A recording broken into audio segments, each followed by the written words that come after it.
دي بقى اسرع واطعم اكله لاي حد مستعجل وراجع من شغله تعبان، او ست البيت الشاطره اللي مش عايزه تبهدل البوتاجاز بتاعها اخر الاسبوع. لو اول مره تشوفوني، انا احمد، مهندس مش شيف، بس الطبخ ده لعبتي وبقدم المحتوى ده. لو عجبكم ما تنسوش تعملوا لايك ومتابعه، ويلا بينا نبدا بسرعه.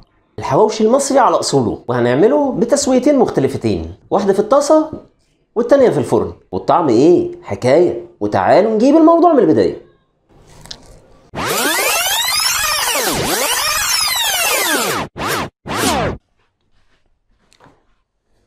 هجيب نص كيلو لحمه مفرومه، وعليهم بصلايه كبيره او بصلتين متوسطين مضروبين في الكبه، وعليهم طماطمتين بس يكونوا جامدين شويه، مش عايزهم يكونوا فيهم ميه كتير، يا اما لو هم فيهم ميه كتير ممكن نشيل البذر ونحط اللحم بتاع الطماطم بس.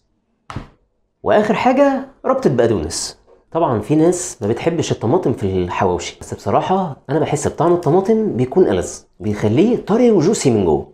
نبدا بقى نحط التوابل البسيطه خالص بتاعتنا، شويه ملح، فلفل اسود، بابريكا، سنه كزبره صغيره خالص، وسنه بهارات. وبعدين هنقلب كله مع بعضه.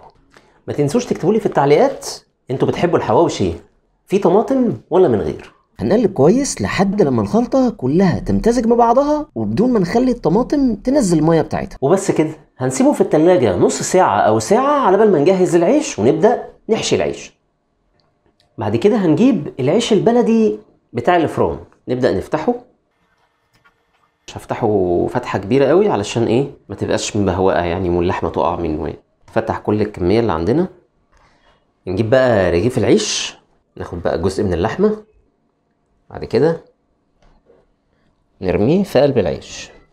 عايزين بقى تفردوه من جوه، عايزين تفردوه من بره، اهم حاجه يتفرد كويس لحد ما يبقى بالشكل ده. نخلص بقى باقي الكميه وبعد كده نخش على التسويه. انا عملت الرغيفين دول من غير فلفل، والباقي هحط عليه فلفل. جبت بقى قرنين فلفل حامي، وهبدا انزل بيهم كلهم بقى وخلاص.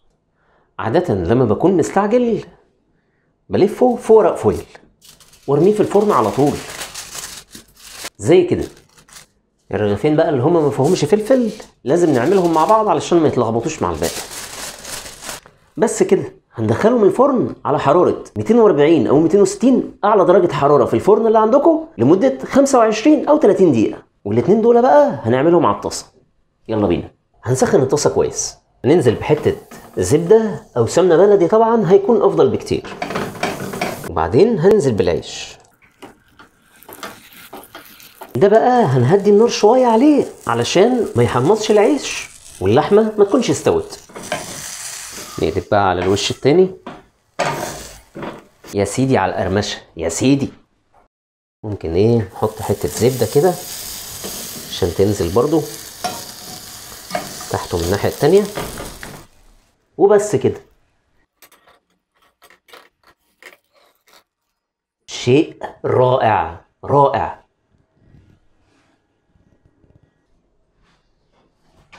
وكده نكون خلصنا.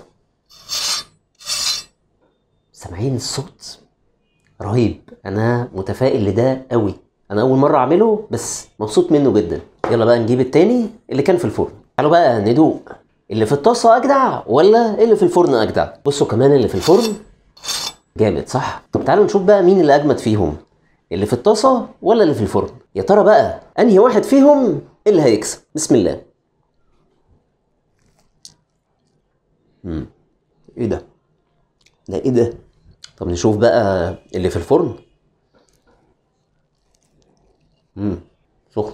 بصوا بقى ملخص التجربة. اللي في الفرن سهل العمايل، يعني انا بحطه في ورق فويل وبرميه في الفرن يستوي براحته. ده محتاج مجهود شوية، بس بصراحة طعم العيش اللي معمول في الطاسة اطعم بكتير من العيش اللي في الفرن. الزبدة هنا خلت العيش فيه سنة قرمشة وطعم ألذ، انما هنا اللي في الفرن طعم اللحمة فيه طاغي على العيش. هنا طعم العيش حلو قوي وطعم اللحمة جميل جدا. ممكن نعمل العيش في الفرن بطريقة تانية خالص. هنحط العيش من غير فويل وندهنه بأي طبقة دهنية، سمنة بلدي، زبدة، زيت، أي مادة دهنية ممكن ندهن بيها العيش وندخله الفرن، بس نخلي بالنا علشان ما يتحرقش. أنصحكم تجربوه، وما تنسوش تعملوا لايك وشير وتمنشنوا لحبايبكم اللي هتأكلوهم الحواوشي المصري ده.